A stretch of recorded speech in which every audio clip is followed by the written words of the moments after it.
আরে ছেলে পেলে প্রেম করার সময় বান্ধবী এমন একটা ডায়লগ মারিয়ে দেয়, বুঝছেন? এমন ডায়লগ, শোনো এই স্বপ্নপুরের আকাশ সাক্ষী, স্বপ্নপুরের বাতাস সাক্ষী, স্বপ্নপুরের ফুল ফল সাক্ষী, আমি তোমার তুমি আমার।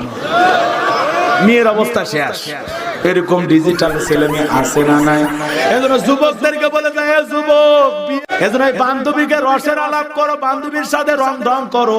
এগুলো যদি তোমার বইয়ের সাথে করো, জীবনে কোনোদিন আমল নামায় গুনাহ লেখা হবে না। অন্য নারীকে সোনা ময়না জাদু পাখি না বইলা ঘরের বউটাকে সালাম দিয়া বলো, সোনা তুমি কি করতেছো, বউ খুশি হয়ে যাবে। কথা কম ঠিক না ঠিক? এজন্য বইয়ের সাথে 2-10 মিনিট ফোনে কথা বলবেন, আদর কইরা বউকে নাম ধইরা ডাকবেন। মন খারাপ করেন নাকি আপনারা? স্বামী স্ত্রী আর সম্পর্ক করা লাগবে খুব ভালোভাবে। ইসলাম কি বলে বাজান? ভালো